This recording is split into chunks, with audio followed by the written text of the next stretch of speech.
महाभारत युद्ध के बाद अर्जुन की पत्नी सुभद्रा आखिर कहां गायब हो गई? क्या सुभद्रा आज भी जीवित है? भगवान श्री कृष्ण की बहन, जिसका बहुत बड़ा योगदान महाभारत के युद्ध में था, आखिर युद्ध के बाद वो कहां चली गई? दोस्तों, पांडवों की पत्नी द्रौपदी के बारे में तो सभी लोग जानते ही हैं कि युद्ध के बाद वे स्वर्ग गमन कर गई थीं। लेकिन अर्जुन की पत्नी सुभद्रा के बारे में कोई नहीं जानता कि महाभारत के बाद उनका क्या हुआ।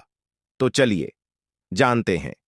आज की इस वीडियो में भगवान श्री कृष्ण और बलराम की बहन, अर्जुन की पत्नी और वीर अभिमन्यु की माता सुभद्रा, जिसने महाभारत में एक महत्वपूर्ण भूमिका निभाई थी।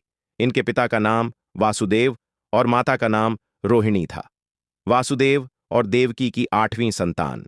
भगवान श्री कृष्ण का जन्म होते ही वासुदेव उन्हें रात्रि के समय गोकुल में अपने भाई नंद को सौंप आए थे। वह बदले में नंद की नवजात पुत्री को ले आए थे ताकि कंस को यह भ्रम हो सके कि उनकी 8वीं संतान एक कन्या है।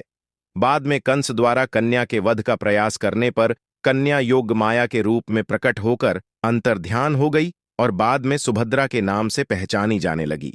एक कथा के अनुसार रैवतक नाम पर्वत पर एक आयोजन किया गया। इस आयोजन को एक उत्सव की तरह आयोजित किया गया। कई शूरवीर भी इस आयोजन में आए। श्री कृष्ण और अर्जुन भी इस आयोजन का आनंद उठाने पहुंचे। वहां पर सुभद्रा भी मौजूद थी। अर्जुन सुभद्रा को देखकर मोहित हो गए। भगवान श्री कृष्ण अर्जुन के भाव को समझ गए। तब उन्होंने कहा कि सुभद्रा विवाह के लिए इनकार भी कर सकती है। ऐसी स्थिति में उन्होंने अर्जुन को सुभद्रा का हरण करने के विकल्प के बारे में भी बताया।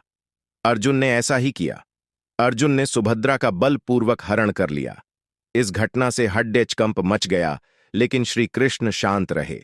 इस पर बलराम को शक हुआ और भगवान श्री कृष्ण से इस शांति का अर्थ पूछा। तब श्री कृष्ण ने उन्हें विनम्रता से समझाया। श्री कृष्ण ने बताया कि अर्जुन को कोई पराजित नहीं कर सकता है। अर्जुन का कुल भी उत्तम है। इस दृष्टि से सुभद्रा और अर्जुन के विवाह में कोई दोष नहीं है। इसलिए युद्ध का विचार त्याग देना चाहिए और अर्जुन के पास जाकर स्वयं ही सुभद्रा को दे देना चाहिए, क्योंकि अर्जुन सुभद्रा को यदि हस्तिनापुर ले गए तो संदेश अच्छा नहीं जाएगा। श्री कृष्ण की यह बात सभी के समझ में आ गई और स्वीकृति प्रदान कर दी गई। इसके बाद द्वारका में सुभद्रा का विवाद संपन्न कराया गया। उसके बाद उन्हें प्राप्ति होती है वीर अभिमन्यु की। लेकिन सवाल यह उठता है कि आखिर महाभारत के युद्ध के बाद सुभद्रा का क्या हुआ? वीर अभिमन्यु तो वीर गति को प्राप्त हुए, साथ ही अर्जुन कुछ वर्षों बाद ही स्वर्ग के लिए प्रस्थान कर गए। तो उसके बाद आखिर हुआ तो हुआ क्या? चलिए विस्तार से जानते हैं। युद्ध के पश्चात केवल 5 पांडव और अभिमन्यु के पुत्र परीक्षित ही बचे थे। गंधारी के श्राप के कारण सभी यदुवंशियों का विनाश हो चुका था और श्री कृष्ण ने भी अपना देह त्याग दिया था, जिससे दुखी होकर 5 पांडव द्रौपदी के साथ सन्यास लेकर हिमालय चले गए। सभी भाइयों के साथ सन्यास लेकर जाने से पहले युधिष्ठिर ने परीक्षित को राजा बनाकर हस्तिनापुर का राज्य सौंप दिया और वीर अभिमन्यु के पुत्र परीक्षित के सिंहासन पर बैठने के बाद सभी स्वर्ग के लिए प्रस्थान करने लगे। युधिष्ठिर ने दोनों राज्यों हस्तिनापुर को अपने पोतों को शासित करने के लिए दे दिया।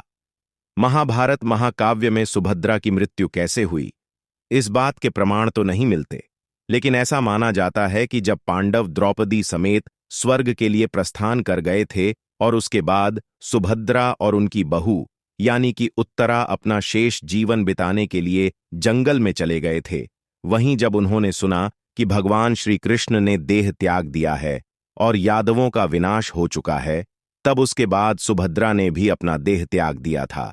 राजा परीक्षित ने बहुत समय तक न्यायपूर्वक राज्य किया। बाद में तक्षक नाग के डसने पर उनकी भी मृत्यु हुई। सुभद्रा अपने भाइयों की एकमात्र प्रिय बहन थी, जो बाद में जगन्नाथपुरी मंदिर में दोनों भाई श्री कृष्ण और बलराम के बीच स्थित है। तो दोस्तों, आपको यह जानकारी कैसी लगी? अपनी राय कमेंट बॉक्स में लिखकर जरूर बताइएगा और वीडियो पसंद आई हो तो वीडियो को लाइक करके हमारे चैनल को सब्सक्राइब कर बेल नोटिफिकेशन को जरूर दबा लीजिएगा। फिर मिलेंगे एक ऐसी ही नई वीडियो के साथ। धन्यवाद।